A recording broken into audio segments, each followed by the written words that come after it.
El silencio en la mesa era algo a lo que ya me había acostumbrado. A mis 60 años, las arrugas alrededor de mis ojos habían profundizado tanto como las grietas entre mi familia y yo, particularmente con Luciana, mi nieta de 16 años, quien masticaba su comida con desinterés mientras yo intentaba, como cada domingo, mantener viva la conversación familiar. ¿Saben? Hoy se cumplen 43 años del día que tuve que esconderme en el sótano de la librería de Osvaldo, comenté mientras servía más ensalada.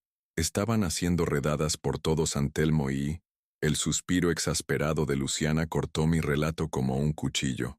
Levantó la vista de su plato y rodó los ojos con ese gesto adolescente que tanto me dolía. Abuelo, por favor, ¿otra vez con tus historias de la dictadura? Siempre exageras todo. Mi hija Laura, madre de Luciana, me lanzó una mirada de disculpa, pero no dijo nada. Su marido, Martín, fingió repentino interés en el aderezo de la ensalada. Nadie quería prolongar la inevitable discusión, nadie excepto yo. No son exageraciones, Luciana. Son cosas que viví, que muchos vivimos. Cosas que cambian cada vez que las cuentas. Me interrumpió con esa crueldad inocente que solo los adolescentes dominan. La semana pasada dijiste que fueron 3 militares los que entraron a la universidad, y el mes pasado eran 5. Y la librería de Osvaldo a veces tiene sótano y a veces tiene altillo. No tiene sentido. Sentí como mi rostro enrojecía, no de vergüenza, sino de impotencia. ¿Cómo explicarle a una chica nacida en democracia, con smartphone en mano y preocupaciones banales, lo que significaba vivir bajo el terror constante? ¿Cómo hacerle entender que los detalles podían difuminarse, pero que el miedo seguía intacto en mi memoria? Los detalles pueden confundirse después de tanto tiempo, pero lo que sentí, lo que vivimos, lo que dices que viviste, corrigió ella, marcando cada palabra. Porque según la profesora de historia, mucha gente inventa historias sobre esa época para hacerse los héroes. El comedor quedó en silencio absoluto. Laura finalmente intervino con voz tensa. Luciana, basta, respeta a tu abuelo. Pero el daño ya estaba hecho.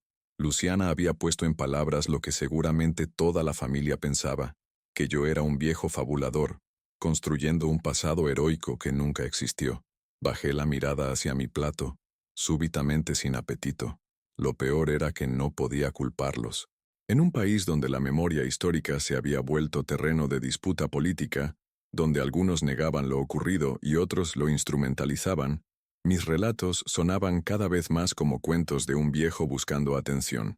Esa noche, después de que todos se fueran, me senté en el pequeño estudio de mi apartamento. Abrí el cajón inferior de mi escritorio y saqué la caja de metal oxidada que guardaba desde hacía décadas. Dentro, amarillentos por el tiempo, estaban los recortes de periódicos clandestinos, algunas fotografías borrosas, volantes de protesta y el carnet estudiantil con mi rostro juvenil, casi irreconocible ahora, evidencia de una vida que parecía cada vez más ajena, incluso para mí. Me pregunté si Luciana tendría razón. Quizás los años habían distorsionado mis recuerdos hasta convertirlos en ficciones que ni yo mismo distinguía ya de la realidad. El teléfono sonó, interrumpiendo mis cavilaciones. Era un número desconocido. «¿Señor Ricardo Mendoza?», preguntó una voz femenina. «Sí, soy yo», respondí con la cautela que nunca me había abandonado. «Le hablo del Museo de la Memoria. Nos gustaría conversar con usted sobre la posibilidad de registrar su testimonio para nuestro archivo oral».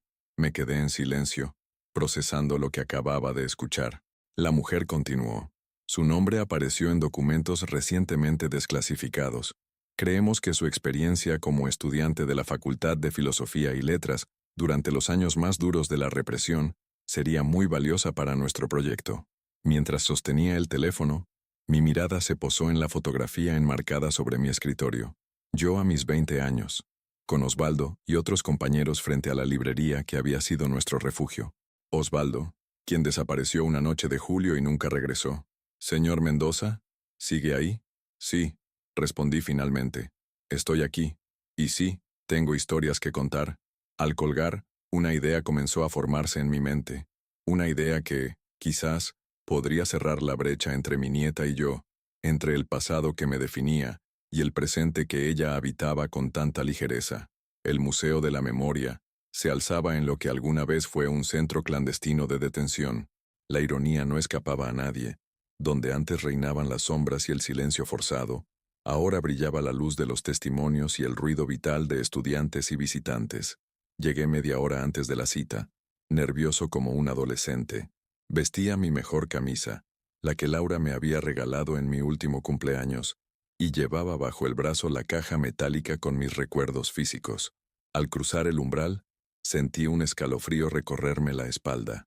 Por un instante, las décadas se desvanecieron y volví a ser aquel joven de 23 años, atento a cada sonido, a cada mirada, siempre vigilante. Señor Mendoza, qué puntualidad, me saludó una mujer de unos 40 años, cabello corto y mirada intensa. Soy Carolina Herrera, coordinadora del archivo oral. Hablamos por teléfono.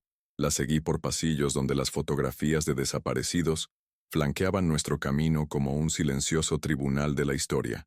Rostros jóvenes, congelados en blanco y negro, que nunca llegaron a envejecer. Me pregunté cuántos de ellos habría conocido sin saberlo, cuántos habrían pasado por las mismas aulas, los mismos bares, las mismas calles que yo. Carolina me condujo a una pequeña sala equipada con cámaras y micrófonos. Allí me presentó a Martina, una joven historiadora que sería la encargada de entrevistarme. Antes de comenzar, dijo Carolina, quisiera mostrarle algo. Extrajo de una carpeta varios documentos y los dispuso frente a mí. Eran informes de inteligencia de la época, con nombres tachados, fechas subrayadas y observaciones manuscritas en los márgenes.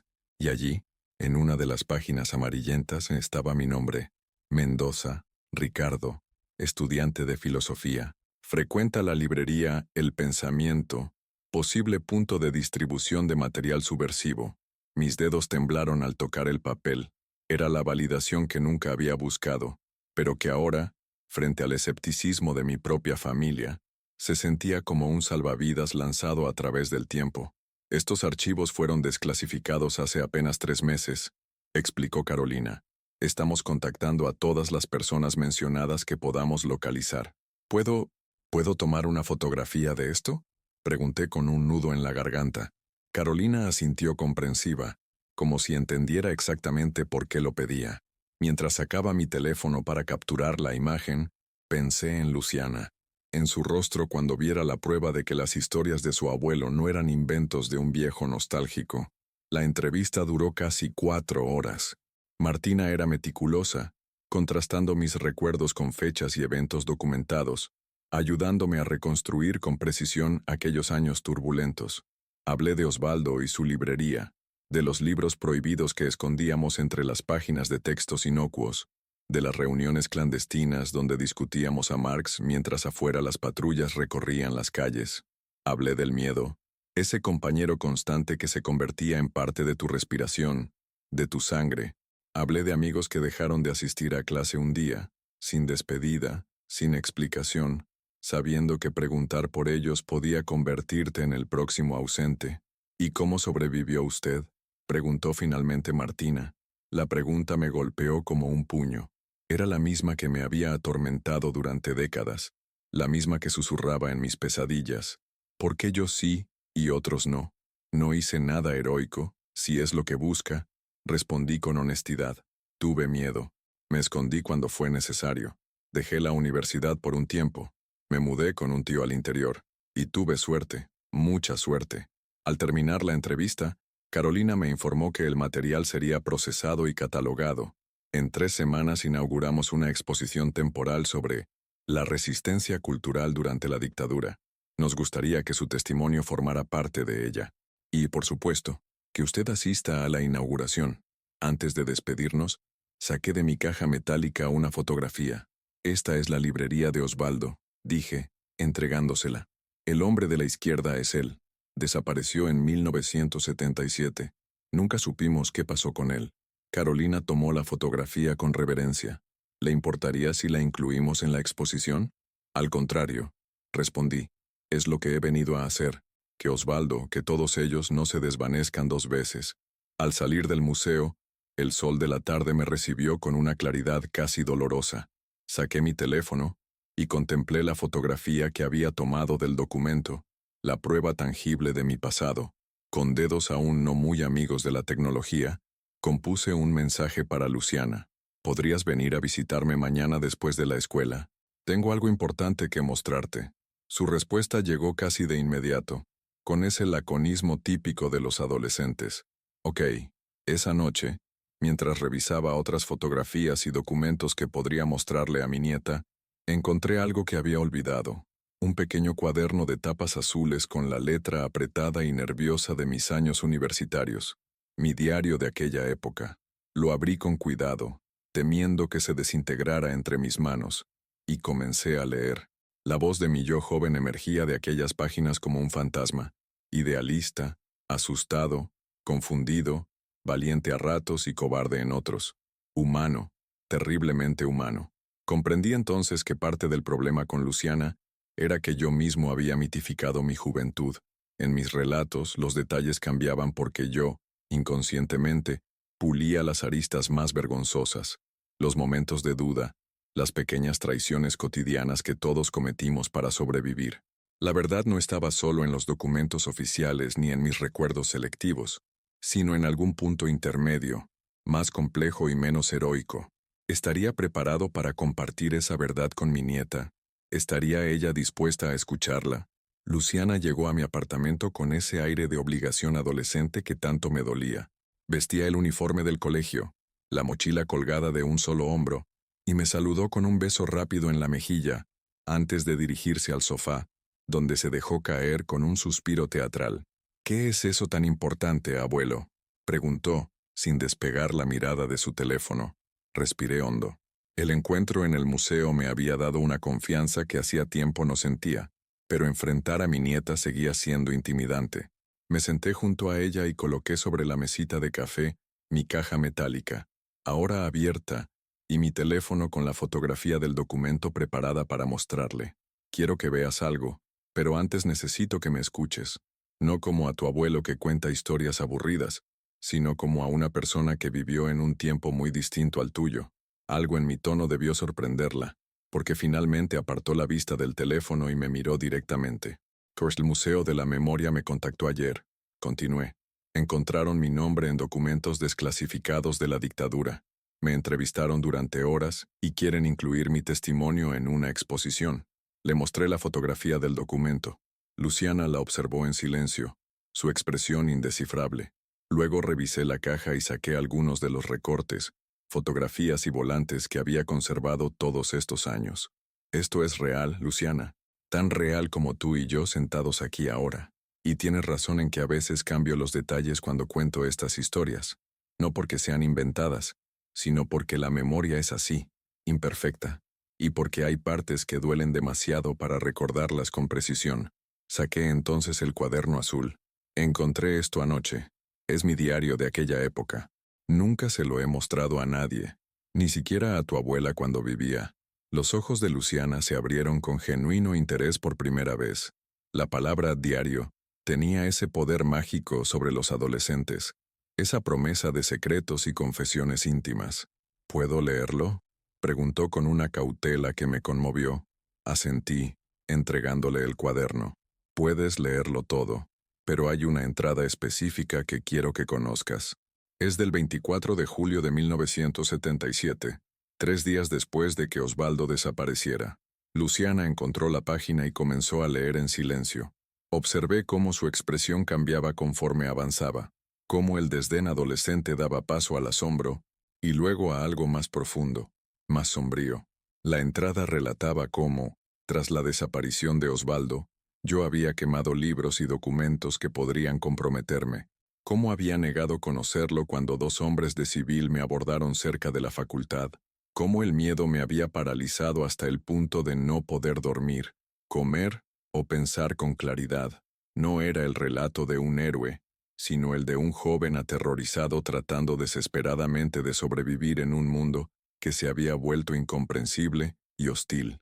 Cuando terminó de leer, Luciana permaneció en silencio por lo que pareció una eternidad.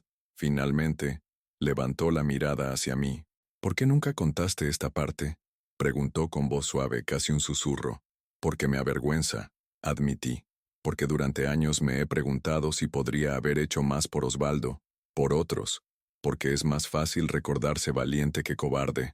No creo que fueras cobarde, dijo Luciana, sorprendiéndome. Creo que tenías miedo. Es normal tener miedo. Su observación, tan simple y a la vez tan profunda, me dejó sin palabras. Había pasado décadas juzgándome con la severidad que solo nosotros mismos podemos aplicarnos, y mi nieta, con la sabiduría inesperada de sus 16 años, me ofrecía una absolución que nunca me había permitido. El museo me invitó a la inauguración de la exposición en 3 semanas, dije después de un momento. Me gustaría que vinieras conmigo. Luciana hojeaba ahora otras páginas del diario, absorta en aquella ventana a un tiempo que para ella era tan remoto como la Edad Media. ¿Habrá más gente como tú allí, que vivió todo eso? Supongo que sí. Sobrevivientes, familiares de desaparecidos, historiadores. ¿Y puedo invitar a alguien? Preguntó con una timidez impropia de ella. ¿A quién querrías invitar? A mi profesora de historia, la señora Gómez, la que dijo que... Se interrumpió avergonzada. La que dijo que mucha gente inventa historias sobre esa época. Completé por ella. Luciana asintió sonrojándose ligeramente. Creo que sería una excelente idea. Respondí, sinceramente. Las 3 generaciones juntas. Los que lo vivimos, los que lo estudian y los que deben asegurarse de que no se repita. Pasamos el resto de la tarde revisando el contenido de mi caja de recuerdos. Por primera vez, Luciana escuchaba realmente mis historias, haciendo preguntas, relacionando eventos con lo que había aprendido en la escuela. Y yo, por primera vez, me permití contar la verdad completa, con sus luces y sombras, con sus heroísmos pequeños y sus cobardías comprensibles. Cuando Laura vino a recogerla, nos encontró sentados en el suelo, rodeados de fotografías y recortes, el diario abierto entre nosotros. ¿Qué está pasando aquí?, preguntó sorprendida por la escena. El abuelo me está enseñando cosas de cuando era joven, respondió Luciana. Y adivina qué, un museo quiere que cuente sus historias, las que yo decía que eran falsas. La mirada que Laura me dirigió estaba cargada de preguntas, pero también de una alegría cautelosa al ver el inesperado acercamiento entre su hija y yo. ¿Puedo venir mañana también?, preguntó Luciana mientras recogía sus cosas. Quiero saber más sobre esa chica, Ana, la que mencionas en tu diario, la que te gustaba. Reí, sintiendo un rubor que creía olvidado. Claro que puedes venir, y te contaré todo sobre Ana, incluso las partes vergonzosas. Después de que se fueran, me quedé contemplando el desorden de memorias esparcidas por mi sala.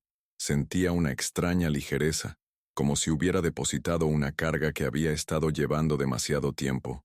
La carga no solo de los recuerdos dolorosos, sino de la soledad de cargarlos sin poder compartirlos verdaderamente. El teléfono sonó. Era Carolina, del museo. Señor Mendoza, estamos revisando su entrevista, y hay algunos puntos que nos gustaría aclarar. ¿Sería posible que viniera nuevamente esta semana? Por supuesto, respondí, y me gustaría preguntar algo. La exposición, ¿estaría abierta a visitas escolares? De hecho, ese es uno de nuestros principales objetivos. ¿Por qué lo pregunta? Porque creo que tengo una idea que podría interesarle. Al colgar, miré nuevamente el diario, abierto en la página donde había escrito sobre Ana, mi primer amor, desaparecida un mes después que Osvaldo. Nunca había hablado de ella con nadie, ni siquiera con mi esposa. Era una herida demasiado profunda, un recuerdo demasiado sagrado. Pero ahora, por primera vez en décadas, sentía el deseo de compartirlo, de que Ana, como Osvaldo, no desapareciera por segunda vez en el olvido. Y quizás, solo quizás, mi nieta era la persona indicada para ayudarme a mantenerla viva. Los días siguientes establecieron una rutina que jamás hubiera imaginado posible. Luciana venía a mi apartamento después de la escuela, a veces acompañada por 1 o 2 amigas, y pasábamos horas revisando mis recuerdos, escaneando fotografías, transcribiendo partes de mi diario. La idea que había propuesto a Carolina tomó forma rápidamente. Un proyecto intergeneracional, donde estudiantes de secundaria entrevistarían a sobrevivientes de la dictadura, creando un puente entre el pasado y el presente.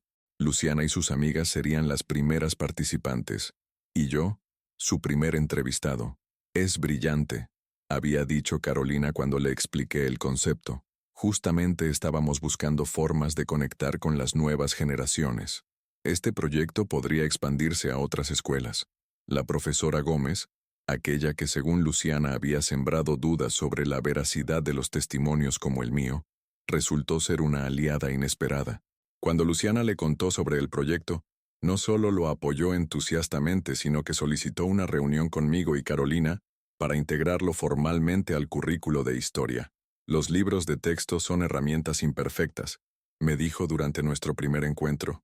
Una mujer de unos 50 años con ojos vivaces y voz firme. Nada reemplaza el testimonio directo, la historia oral. Mis alumnos necesitan escuchar estas voces antes de que se pierdan para siempre. Sus palabras, aunque bien intencionadas, me recordaron mi propia mortalidad. A mis 60 años, formaba parte de una generación que se desvanecía. Pronto, muy pronto, no quedaría nadie que pudiera decir, yo estuve allí, yo lo viví. A 2 semanas de la inauguración de la exposición, mi apartamento se había convertido en un improvisado centro de operaciones. Luciana y 5 compañeros de clase habían formado un equipo de investigadores históricos, bajo la supervisión de la profesora Gómez.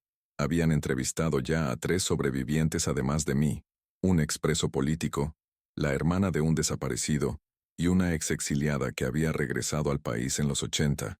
Verlos trabajar con tanto entusiasmo, con tanta seriedad y respeto por las historias que recopilaban, me llenaba de una esperanza que creía perdida, especialmente Luciana, quien había asumido naturalmente el liderazgo del grupo, mostrando una madurez y sensibilidad que me enorgullecía profundamente. Una tarde, mientras organizábamos el material para la presentación en el museo, Luciana me hizo la pregunta que, de algún modo, había estado flotando entre nosotros desde el inicio. Abuelo, ¿por qué nunca le contaste estas historias a mamá? Ella dice que apenas hablabas de esa época cuando era pequeña. Dejé de lado los papeles que estaba revisando y me tomé un momento para considerar su pregunta. Era cierto. Con Laura había mantenido un silencio casi absoluto sobre mi pasado. Creo que quería protegerla. Respondí finalmente. A tu edad, los años 80 eran tiempos de esperanza, de democracia recuperada. No quería ensombrecer su juventud con las tinieblas de la mía. Pero ahora hablas conmigo, observó Luciana. Ahora es diferente. Los tiempos son diferentes. Hice una pausa, buscando las palabras adecuadas. Y tú eres diferente, Luciana. Tienes una fuerza en ti, una claridad que me recuerda a personas que conocí entonces. Personas como Ana, la chica de tu diario, dijo Luciana. No era una pregunta. Asentí. Ana tenía tu edad cuando la conocí. Estudiaba letras mientras yo estaba en filosofía. Tenía esa misma pasión por la verdad, esa misma indignación ante la injusticia. ¿La amabas? Preguntó con la directa curiosidad de la juventud. Sí, admití, aunque nunca tuve la oportunidad de decírselo. Luciana guardó silencio por un momento, absorbiendo la gravedad de lo no dicho en mi respuesta. Cuéntame más sobre ella, pidió finalmente. Quiero incluirla en nuestra presentación. Y así, en esa tarde de invierno, le conté a mi nieta sobre Ana Lombardi, sobre su risa contagiosa y su valentía desmedida, sobre cómo organizaba grupos de lectura clandestinos y ayudaba a distribuir información sobre desaparecidos, sobre la última vez que la vi, saliendo de la facultad con un libro de García Lorca bajo el brazo, despidiéndose con un gesto casual que se convertiría en eterno. Mientras hablaba, Luciana tomaba notas meticulosamente, ocasionalmente haciendo preguntas que revelaban una comprensión sorprendente de aquel contexto histórico tan ajeno a su experiencia.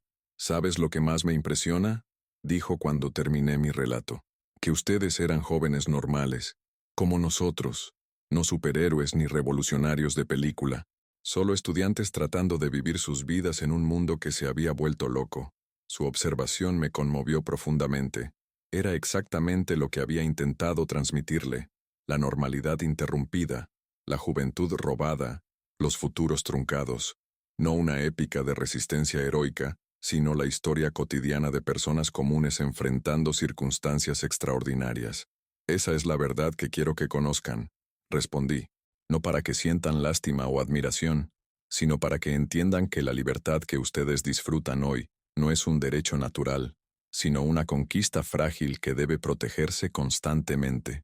El día antes de la inauguración de la exposición, recibí otra llamada del museo. Esta vez era Martina, la joven historiadora que me había entrevistado. Señor Mendoza, hemos estado revisando el material adicional que nos proporcionó y encontramos algo que podría interesarle. Su voz transmitía una emoción contenida. En uno de los archivos recientemente desclasificados, aparece información sobre Ana Lombardi. Mi corazón se detuvo por un instante. Después de más de 4 décadas, el nombre de Ana en labios de otra persona sonaba como un eco imposible, como si de pronto alguien mencionara a un fantasma que solo yo podía ver.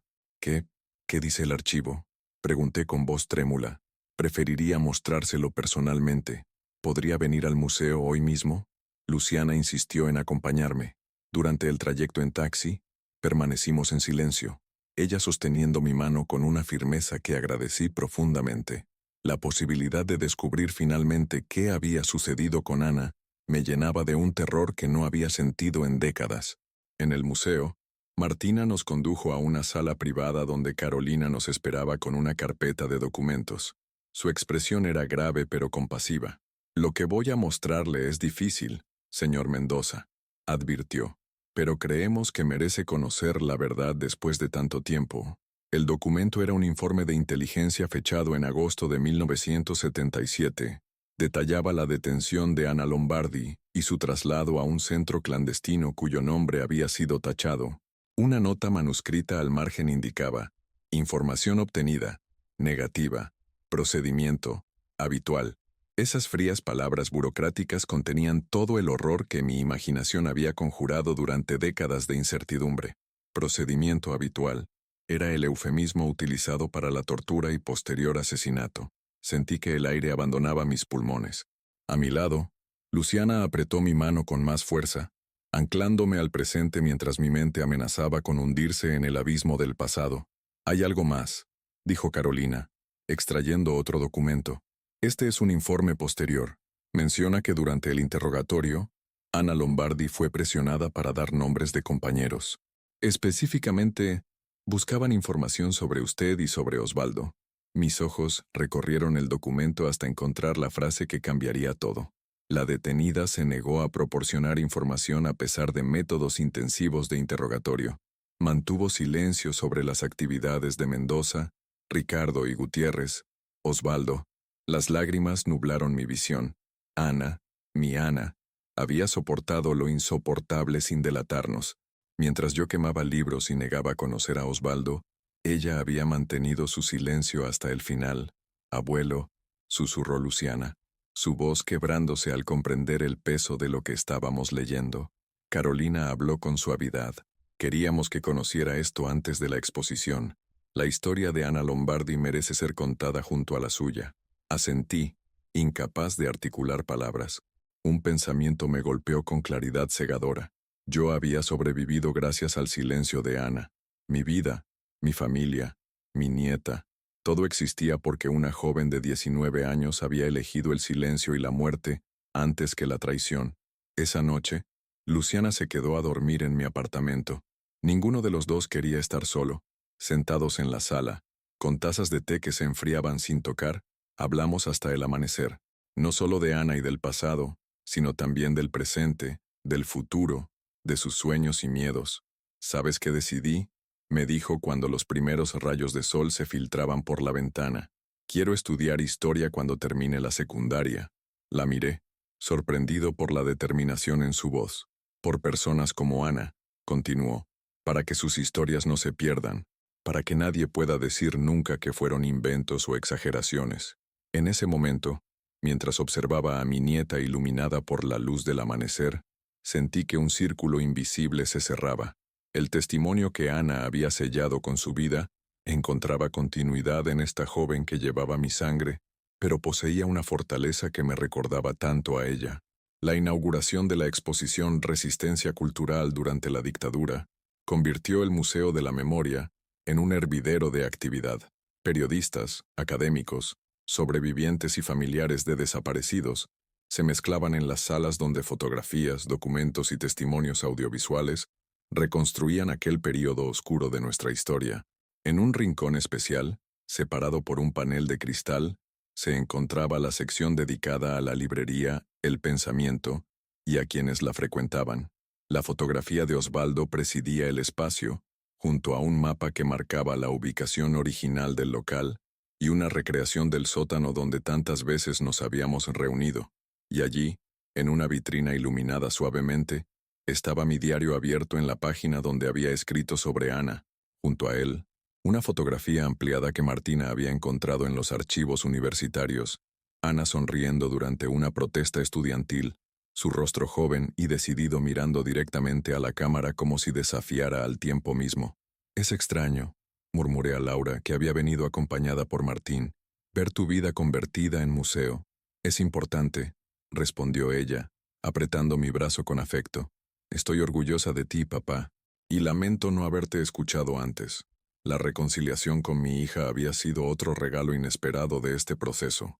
Durante las semanas de preparación, Laura había comenzado a visitarme más frecuentemente, primero con la excusa de recoger a Luciana, luego por iniciativa propia. Poco a poco, las conversaciones que nunca habíamos tenido fueron fluyendo, llenando décadas de silencios. La profesora Gómez se acercó a nosotros, acompañada por el director del museo y varios funcionarios del Ministerio de Educación. «Señor Mendoza, quería felicitarlo personalmente. El proyecto de historia oral que ha impulsado con los estudiantes ha llamado la atención del Ministerio. Están considerando implementarlo a nivel nacional». Antes de que pudiera responder, las luces se atenuaron y una voz anunció que la presentación de los estudiantes estaba por comenzar en el auditorio principal. Luciana y sus compañeros habían preparado una presentación multimedia con los testimonios recolectados, entrelazados con música y poesía de la época. El auditorio estaba completamente lleno.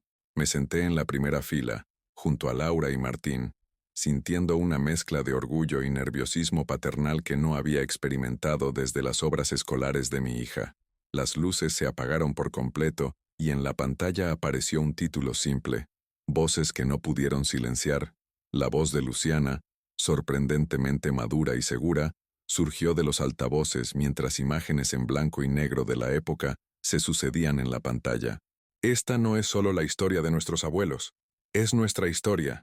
Es la historia de cómo el silencio puede ser tanto una condena como un acto de resistencia, de cómo los libros pueden ser tan peligrosos como las armas, de cómo personas comunes, como ustedes y nosotros, pueden encontrarse de pronto en la encrucijada entre la supervivencia y la dignidad». La presentación alternaba fragmentos de entrevistas, lecturas de documentos oficiales y recreaciones de escenas cotidianas durante la dictadura. Los estudiantes habían trabajado con una sensibilidad que resultaba conmovedora, evitando tanto el sensacionalismo como la frialdad académica. Cuando llegaron a la sección sobre Ana Lombardi, sentí que el aire del auditorio se densificaba. La fotografía de Ana apareció en pantalla mientras la voz de Luciana narraba su historia. Ana Lombardi tenía 19 años cuando fue detenida. Era estudiante de letras, le gustaba García Lorca y organizaba círculos de lectura clandestinos. Soñaba con ser profesora. Estaba enamorada, aunque nunca llegó a decírselo al chico que amaba. Mi corazón se detuvo al escuchar esas palabras. Nunca le había contado ese detalle a Luciana, que Ana pudiera haber sentido por mí lo mismo que yo por ella. ¿Lo había intuido mi nieta?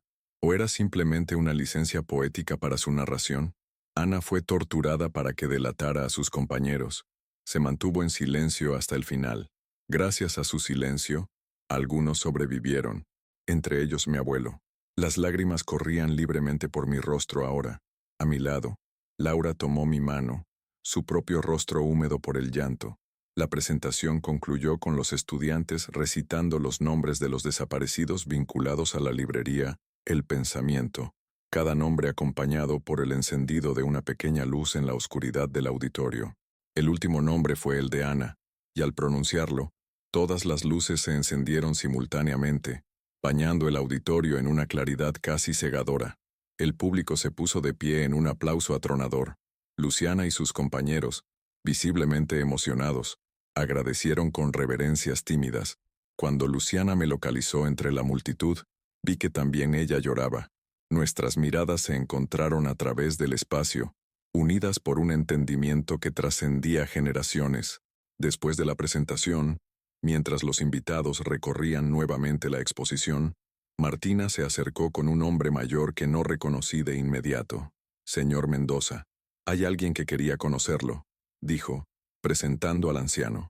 El doctor Ramírez fue el médico que documentó clandestinamente muchos casos de tortura durante la dictadura. Recientemente ha donado sus archivos al museo. El doctor Ramírez, un hombre de unos 80 años con mirada penetrante y manos temblorosas, me estudió con intensidad antes de hablar. Usted mencionó a Ana Lombardi en su testimonio, dijo sin preámbulos. La recuerdo. Estuve presente cuando la trajeron al hospital, ya moribunda. Sentí que el mundo se detenía. Había pasado más de 4 décadas imaginando los últimos momentos de Ana, torturándome con la incertidumbre. Y ahora, este hombre aparecía como un mensajero del pasado, portador de una verdad que tanto anhelaba y temía conocer. ¿Ella sufrió mucho? Logré preguntar. El anciano médico pareció considerar cuidadosamente su respuesta, como sopesando la verdad contra la compasión. Estaba muy dañada físicamente, dijo finalmente, pero lúcida. Me pidió papel y lápiz. Quería escribir algo. De su chaqueta extrajo un sobre amarillento. He guardado esto desde entonces. Nunca supe quién era Ricardo, pero cuando escuché su testimonio hoy, comprendí que era usted. Con manos temblorosas, abrí el sobre. Dentro había un trozo de papel arrugado con una caligrafía débil pero reconocible. Solo había escritas unas pocas palabras. Ricardo, valió la pena. Sigue viviendo. Con amor, Ana. El mundo pareció detenerse. Aquellas palabras, escritas mientras la vida se escapaba de ella, eran a la vez una despedida y un mandato, un regalo final y una responsabilidad, la confirmación de un amor nunca declarado y la certeza de un sacrificio consciente. Gracias, susurré al doctor Ramírez, incapaz de articular nada más. El anciano asintió gravemente. Hice lo que pude por ella, que no fue mucho. Pero quería que supiera que no estaba sola al final, y que su último pensamiento fue para usted. Esa noche, de regreso en mi apartamento, compartí la nota de Ana con Laura y Luciana, las 3 generaciones unidas por el frágil papel que había atravesado décadas para llegar a nuestras manos. Deberíamos incluirla en la exposición, dijo Luciana después de un largo silencio. Si te parece bien, abuelo, consideré su sugerencia. La nota era lo más personal, lo más íntimo que poseía, pero también era un testimonio de amor y resistencia que merecía ser conocido. Sí, respondí finalmente. Ana merece que su última voluntad sea escuchada. Y sigue viviendo, me pidió. Y eso hice. Viví, formé una familia. Llegué a conocer a mi maravillosa nieta. Ahora entiendo que cada momento de felicidad en mi vida ha sido también un acto de resistencia, una victoria sobre quienes quisieron destruirnos. Luciana me abrazó con fuerza. Gracias por compartir tu historia conmigo, abuelo, por confiar en mí. Gracias a ti por escucharla, respondí. Por creerla cuando parecía increíble. Laura se unió a nuestro abrazo, las 3 generaciones entrelazadas en un círculo de memoria y esperanza, el pasado, el presente y el futuro reconciliados al fin. La exposición, Resistencia Cultural durante la dictadura, debía durar solo 3 meses. Se mantuvo abierta durante un año completo debido a la afluencia de público. Lo que había comenzado como un pequeño proyecto museístico se convirtió en un fenómeno cultural que inspiró debates, investigaciones académicas y hasta una serie documental producida por la televisión pública. El proyecto de historia oral, iniciado por Luciana y sus compañeros, se expandió a cientos de escuelas en todo el país. Miles de estudiantes entrevistaron a sobrevivientes, documentando testimonios que de otro modo se habrían perdido para siempre. El Ministerio de Educación incorporó oficialmente la metodología al currículo nacional, reconociendo su valor pedagógico y social. Yo, que había pasado décadas evitando hablar de mi pasado, me encontraba ahora recorriendo el país, visitando escuelas y universidades, compartiendo mi historia una y otra vez. Cada relato era un homenaje silencioso a Ana, a Osvaldo, a todos los que no tuvieron la oportunidad de contar su propia historia. A veces me acompañaba Luciana, quien se había convertido en una elocuente defensora de la memoria histórica a pesar de su juventud. Verla interactuar con otros estudiantes, con la pasión y claridad que tanto me recordaba a Ana, Me llenaba de un orgullo que apenas podía contener. Un día, mientras desayunábamos después de una presentación particularmente emotiva en una escuela rural, Luciana me hizo una pregunta inesperada. Abuelo, ¿alguna vez has pensado en buscar a la familia de Ana? Quizás tenga hermanos, sobrinos que no saben lo que hizo, lo valiente que fue. La idea nunca se me había ocurrido. En mi mente, Ana había quedado congelada en el tiempo, sin conexiones más allá de nuestro círculo universitario. No sé si tenía familia, admití. Nunca hablamos de eso. Eran tiempos en que cuanto menos supieras sobre los demás, más seguro era para todos. Podríamos investigar, sugirió Luciana con el entusiasmo que la caracterizaba, en los archivos universitarios, en los registros civiles. La propuesta despertó en mí una mezcla de curiosidad y temor. ¿Y si Ana tenía familia que nunca supo qué le había ocurrido? ¿Y si podía ofrecerles, después de tantas décadas, algún tipo de cierre? Iniciamos la búsqueda esa misma semana. Luciana, ahora estudiante de primer año de historia, aplicó sus incipientes habilidades de investigación con determinación admirable. Consultamos archivos, registros, bases de datos de organizaciones de derechos humanos. Descubrimos que Ana había nacido en un pequeño pueblo de la provincia de Córdoba. Sus padres habían fallecido cuando ella era adolescente y había sido criada por una tía en la capital. La tía también había muerto años atrás, pero encontramos un dato prometedor. Ana tenía un hermano menor, Roberto, que habría emigrado a España en los años 80. Con la ayuda del museo y de algunas organizaciones de exiliados, logramos localizarlo en Barcelona. Roberto Lombardi, un hombre de 58 años, profesor de matemáticas en un instituto secundario, aceptó comunicarse con nosotros por videollamada. El día de la llamada, sentía el corazón latiendo en mi garganta. Luciana había configurado su computadora en la mesa de mi cocina, y esperábamos nerviosamente a que la conexión se estableciera. Cuando finalmente apareció en la pantalla el rostro de Roberto, contuve la respiración. El parecido con Ana era asombroso a pesar de las décadas y la diferencia de género. Los mismos ojos expresivos, la misma forma de la boca. ¿Señor Mendoza?, preguntó con un acento que mezclaba argentino y español. Soy Roberto Lombardi. Ricardo, logré responder, y esta es mi nieta, Luciana. Roberto nos estudiaba a través de la pantalla con una intensidad que me resultaba familiar. Cuando recibí su mensaje, no podía creerlo. Han pasado más de 40 años desde que perdí a mi hermana. Nunca supe exactamente qué le ocurrió. Le contamos todo: la librería, las reuniones clandestinas, la detención de Ana, su valiente silencio, la nota final. Roberto escuchaba en silencio, ocasionalmente secándose lágrimas. Tenía 16 años cuando Ana desapareció, dijo finalmente. Mi tía y yo buscamos respuestas durante años, pero nadie sabía nada, o nadie quería hablar. Finalmente, cuando regresó la democracia, su nombre apareció en las listas de desaparecidos, pero sin detalles. Solo, desaparecida. Lo siento tanto, dije, sintiendo que las palabras eran absolutamente inadecuadas. Roberto negó con la cabeza. No se disculpe. Usted también fue una víctima. Y gracias a usted, ahora sé que mi hermana fue valiente hasta el final, que su muerte tuvo un propósito, aunque fuera en un mundo que no debería haber exigido tal sacrificio. Hablamos durante horas. Roberto nos mostró fotografías familiares de Ana cuando era niña. Relató anécdotas de su infancia compartida, llenando espacios de su vida que yo nunca había conocido. A cambio, le compartí mis recuerdos de la Ana universitaria, de su pasión por la literatura, de su valentía cotidiana. Al final de la conversación, Roberto nos sorprendió con una noticia. Voy a viajar a Argentina el mes próximo. Me gustaría visitar la exposición, ver la nota de Ana, y conocerlos en persona, si es posible. Cuando terminó la llamada, Luciana y yo permanecimos en silencio por un largo momento, procesando la intensidad del encuentro. ¿Estás bien, abuelo?, preguntó finalmente, apoyando su mano sobre la mía. Sí, respondí, sorprendido al darme cuenta de que era cierto. Por primera vez en mucho tiempo, creo que realmente estoy bien. Roberto llegó a Buenos Aires un mes después, como había prometido. Nuestro encuentro en persona fue aún más emotivo que la videollamada.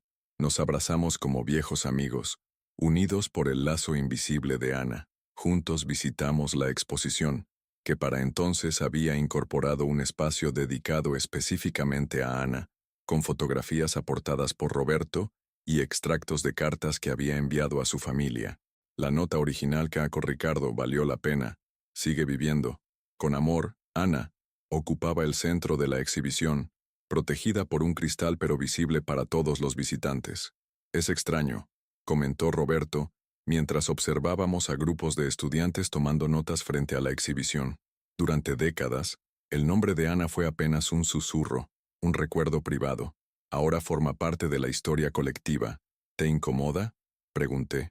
Al contrario, es como si finalmente hubiera encontrado su lugar, como si su sacrificio hubiera sido reconocido al fin. Ese mismo día, Luciana nos sorprendió con otra noticia. Había sido seleccionada para participar en un congreso internacional de historia oral en Barcelona el año siguiente. Su proyecto, titulado Puentes de Memoria, Diálogo Intergeneracional sobre el Terrorismo de Estado, había llamado la atención del comité organizador. Y podrías quedarte con Roberto mientras estés allá, sugerí, viendo cómo se habían formado vínculos genuinos entre mi nieta y el hermano de Ana. De hecho, intervino Roberto, iba a proponerlo. Tengo espacio de sobra en mi apartamento, y me encantaría mostrarte Barcelona, Luciana. Durante la semana que Roberto permaneció en Buenos Aires, nuestra familia lo acogió como a uno más. Laura, quien inicialmente se había mantenido algo distante de todo el proyecto, terminó fascinada con las historias que compartíamos. Una noche, después de una cena particularmente animada, me la encontré contemplando pensativa las fotografías de Ana que Roberto había traído. Es asombroso, ¿no?, dijo sin apartar la vista de las imágenes. ¿Cómo alguien que murió antes de que yo naciera puede tener tanto impacto en nuestras vidas ahora? La memoria es así, respondí, y no es lineal ni predecible. A veces necesita décadas para encontrar su camino. La visita de Roberto culminó con un evento especial en el museo, una mesa redonda sobre la reconstrucción de la memoria familiar tras el terrorismo de Estado. Roberto, Luciana y yo compartimos nuestras experiencias ante un auditorio repleto. El impacto emocional fue tan grande que al finalizar, docenas de asistentes se acercaron para compartir sus propias historias de búsqueda y reconciliación con el pasado.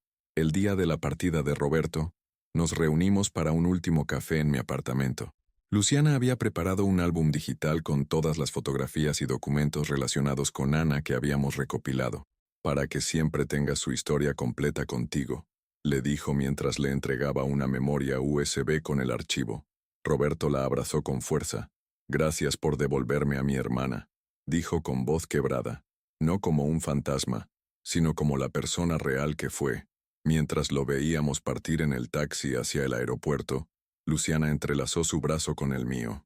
¿Sabes lo que más me gusta de esta historia, abuelo?, dijo mientras caminábamos de regreso.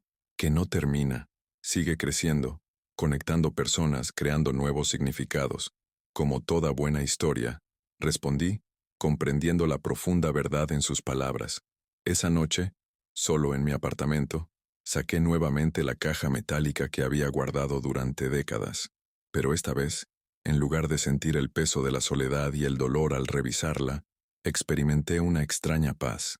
Cada objeto, cada recorte, cada fotografía ya no era solo un recordatorio de lo perdido, sino también de lo ganado, la comprensión de mi nieta, la reconciliación con mi hija, la amistad con Roberto, el reconocimiento de tantos jóvenes que ahora conocían nuestras historias.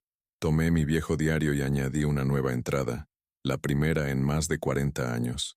Querida Ana, seguí viviendo como me pediste, y ahora, después de tanto tiempo, finalmente entiendo por qué valió la pena, no solo por la vida que pude construir, sino porque tu historia, nuestra historia, se ha convertido en semilla. Luciana la llevará adelante cuando yo ya no esté, y quién sabe cuántas generaciones más después de ella. Tu voz, que intentaron silenciar, resuena ahora más fuerte que nunca. Tu sacrificio, que intentaron borrar, es ahora ejemplo y lección. Tu amor, que nunca pudimos vivir, ha florecido de maneras que jamás hubiéramos imaginado. Tenías razón, Ana. Valió la pena. Todo valió la pena. Cerré el diario y lo coloqué junto a la nota de Ana, juntos al fin, aunque fuera solo en forma de palabras sobre papel.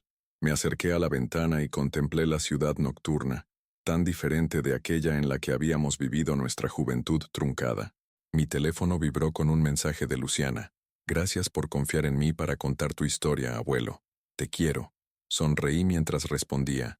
Gracias a ti por creer que era verdadera, porque esa había sido la verdadera travesía, del escepticismo a la creencia, de la desconfianza a la comprensión, del silencio a la palabra compartida. Mi nieta había dicho que mis historias eran falsas, hasta que el museo me pidió que las contara. Y en ese proceso, ambos habíamos descubierto una verdad más profunda que los simples hechos, que la memoria no pertenece solo a quienes la vivieron, sino a quienes la heredan, la cuestionan y finalmente la hacen suya. Y esa, quizás, era la victoria más importante de todas. 5 años han pasado desde aquella primera llamada del Museo de la Memoria. 5 años que transformaron mi vida de maneras que jamás hubiera imaginado. El proyecto de historia oral iniciado por Luciana se ha convertido en un programa nacional reconocido internacionalmente. Mi nieta, ahora graduada en historia y cursando un doctorado, viaja regularmente entre Buenos Aires y Barcelona, fortaleciendo los lazos entre instituciones dedicadas a la preservación de la memoria histórica. Roberto se jubiló anticipadamente y decidió regresar a Argentina, después de casi 4 décadas en España. Quiero recuperar el tiempo perdido con mi país, me dijo cuando me anunció su decisión. Ahora vive a pocas cuadras de mi apartamento y nos reunimos semanalmente para compartir café y recuerdos. La nota de Ana, junto con su historia completa, forma parte permanente del Museo de la Memoria. Estudiantes de todo el país la conocen ahora, no como una estadística anónima en las listas de desaparecidos, sino como una joven real, con sueños, amores y valor. Recibo regularmente cartas y mensajes de jóvenes conmovidos por su historia, muchos preguntándose si ellos hubieran tenido la misma entereza en circunstancias similares. Laura, mi hija, ha encontrado su propia forma de conectar con esta historia familiar que durante tanto tiempo evitó. Como psicóloga, ha iniciado un grupo de apoyo para hijos y nietos de sobrevivientes de la dictadura, explorando cómo el trauma histórico se transmite entre generaciones y cómo puede transformarse en fuerza y resiliencia. En cuanto a mí, a mis 65 años, he descubierto una vocación tardía como narrador, ya no solo de mi propia historia, sino de muchas otras que he recogido en estos años de recorrer el país. Historias de resistencia cotidiana, de pequeños actos de valentía, de solidaridad en tiempos de terror. He publicado 2 libros de testimonios que se utilizan ahora en escuelas y universidades. Hoy es un día especial. El Ministerio de Educación ha declarado el 24 de julio, fecha de la desaparición de Ana, como Día de la Memoria en las aulas. En escuelas de todo el país, docentes y estudiantes están dialogando sobre el pasado reciente, tejiendo puentes entre generaciones. Me preparo para asistir a la ceremonia oficial en el museo. Luciana vendrá a recogerme en media hora. Mientras ajusto mi corbata frente al espejo, observo cómo el tiempo ha profundizado aún más las arrugas en mi rostro. Cada una de ellas cuenta una historia, de pérdidas y encuentros, de silencios y palabras finalmente pronunciadas. Sobre mi escritorio descansa una invitación recién llegada. La Universidad de Buenos Aires me otorgará un doctorado honoris causa por mi contribución a la reconstrucción de la memoria colectiva y a la educación de las nuevas generaciones. La ironía no escapa a mi atención. La misma institución de la que tuve que huir décadas atrás ahora me reconoce precisamente por no haber olvidado. El timbre suena. Es Luciana, puntual como siempre. Cuando abro la puerta, me sorprende verla acompañada por un grupo de adolescentes. Abuelo, te presento a mis estudiantes de la práctica docente, dice con orgullo. Están desarrollando proyectos de historia oral en sus respectivas escuelas, y querían conocerte antes de la ceremonia. Los jóvenes me miran con una mezcla de curiosidad y respeto que aún me resulta desconcertante. Para ellos, soy una reliquia viviente, un puente hacia un pasado que solo conocen por libros y relatos. Me pregunto qué verían si pudieran contemplar al joven asustado que fui, escondiendo libros prohibidos y negando conocer a sus amigos por temor. ¿Es cierto que conserva un mensaje de Ana Lombardi escrito justo antes de su muerte? Pregunta una chica de ojos vivaces, rompiendo el hielo. El original está en el museo. Respondo con una sonrisa. Pero sí, lo conservé durante más de 40 años sin saber que existía un hermano a quien podría importarle tanto como a mí. ¿Y cómo se siente al saber que su historia ha cambiado la forma en que enseñamos historia en las escuelas? Pregunta otro estudiante. La pregunta me toma por sorpresa. Nunca lo había pensado en esos términos. Me siento reivindicado, respondo tras reflexionar un momento. Durante décadas, tuve la sensación de que nuestras experiencias se desvanecían, que el olvido iba ganando la batalla. Ver que ahora esas historias tienen un lugar en las aulas, que ustedes las están estudiando y cuestionando, es como si finalmente hubiéramos ganado algo después de perder tanto. Luciana consulta su reloj y anuncia que debemos partir hacia el museo. Mientras bajamos en el ascensor, rodeado de estos jóvenes entusiastas y mi nieta convertida en una mujer segura y comprometida, siento una profunda gratitud por el giro inesperado que tomó mi vida en su último tramo. En el museo, el acto es sobrio pero emotivo. El ministro de Educación habla de la importancia de la memoria como herramienta pedagógica. Una sobreviviente, compañera de cautiverio de Ana en sus últimos días, comparte un testimonio que nunca antes había hecho público. Roberto lee fragmentos de cartas que su hermana le enviaba cuando eran jóvenes. Cuando me toca hablar, miro el auditorio repleto de rostros atentos y me doy cuenta de que ya no necesito notas preparadas. Las palabras fluyen naturalmente, como si hubiera estado esperando este momento toda mi vida. Durante años creí que el silencio me protegería. Comienzo. Que olvidar era la única forma de seguir adelante. Me equivocaba. El silencio solo protege a quienes cometieron los crímenes. El olvido solo garantiza que la historia pueda repetirse. Hablo de Ana, de Osvaldo, de tantos otros, de sus sueños interrumpidos y de cómo, de alguna manera misteriosa, esos sueños continúan a través de cada joven que conoce sus historias y se pregunta qué hubiera hecho en su lugar. Mi nieta una vez dudó de la veracidad de mis relatos.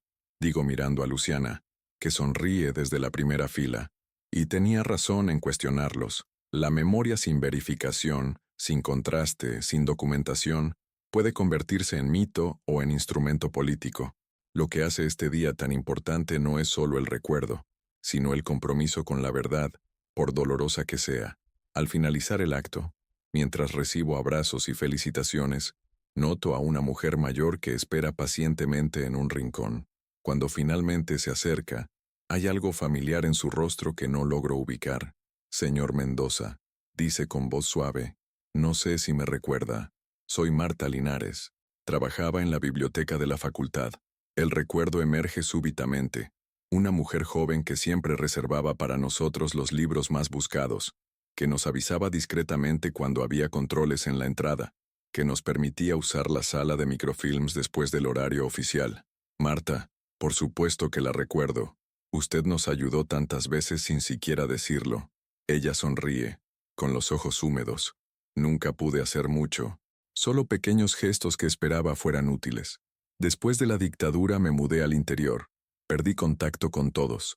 Hasta que hace unas semanas, mi nieto me mostró su libro. No podía creer que alguien recordara aquellos tiempos con tanta precisión. La abrazo con fuerza. Otro fragmento del pasado que regresa inesperadamente para completar el rompecabezas de la memoria. ¿Sabe? Continúa ella.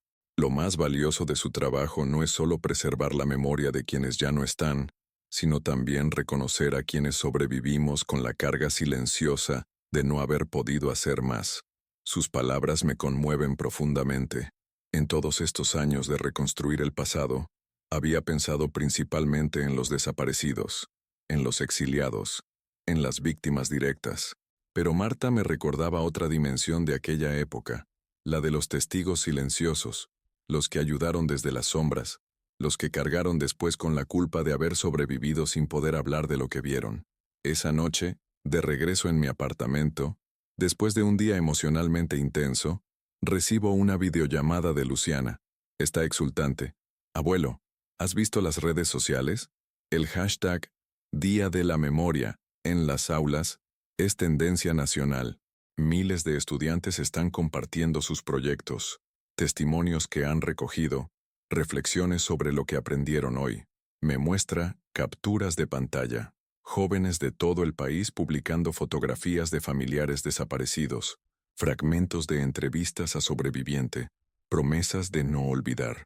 La memoria, ese ejercicio frágil y obstinado que una vez parecía condenado al fracaso, ahora fluye libremente a través de canales que ni siquiera podíamos imaginar en nuestra juventud. ¿Sabes qué es lo más increíble, abuelo? Continúa Luciana. Que todo esto comenzó porque dudé de tus historias. Si simplemente las hubiera aceptado sin cuestionar, quizás nunca habríamos llegado hasta aquí. Sonrío ante la paradoja. La duda es el principio del conocimiento. Respondo. Ana solía decir eso, citando a Descartes en nuestras reuniones clandestinas. Le encantaría saber que fue tu escepticismo lo que finalmente dio voz a su historia. Después de despedirnos, permanezco un rato junto a la ventana, contemplando la ciudad nocturna. Pienso en todos los caminos que me trajeron hasta este momento, las decisiones tomadas por miedo, las oportunidades perdidas, los silencios prolongados y, finalmente, las palabras liberadas. Pienso en Ana, en lo que hubiera sido su vida si hubiera sobrevivido. Tendría mi edad ahora, quizás sería profesora emérita, quizás tendría nietos como Luciana, o quizás habría seguido otros caminos, imposibles de predecir. Lo único cierto es que su breve existencia, su valor y su sacrificio, han producido ondas que siguen expandiéndose décadas después. Antes de acostarme, abro una vez más mi viejo diario y añado unas líneas. Hoy, Ana, tu nombre fue pronunciado en miles de aulas en todo el país. Jóvenes que no habían nacido cuando te perdimos ahora conocen tu historia, se preguntan por tus sueños, se inspiran en tu valor. No es la inmortalidad que hubieras buscado, pero es una forma de justicia, de permanencia. Mi nieta dijo una vez que mis historias eran falsas. Gracias a esa duda, a esa pregunta honesta, tu verdad, nuestra verdad, encontró finalmente su lugar en la historia. Sigo viviendo, como me pediste. Y ahora, finalmente, puedo decir que también sigo recordando, sin miedo, sin vergüenza, con la certeza de que mientras haya quien escuche, quien cuestione, quien aprenda, ningún silencio será definitivo. Cierro el diario y apago la luz. En la oscuridad, por un instante, casi puedo sentir la presencia de todos ellos.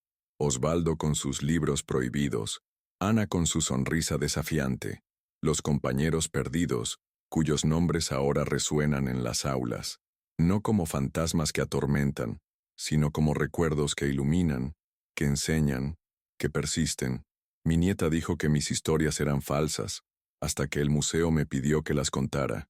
Y en ese viaje de la duda a la certeza, del escepticismo a la comprensión, del silencio al testimonio, encontramos todos, los que se fueron y los que quedamos, los que recuerdan y los que apenas están aprendiendo, una forma de justicia que ningún tribunal podría ofrecer, la justicia de la memoria viva, compartida y transmitida de generación en generación, como una promesa, como una advertencia, como un puente tendido sobre el abismo del olvido.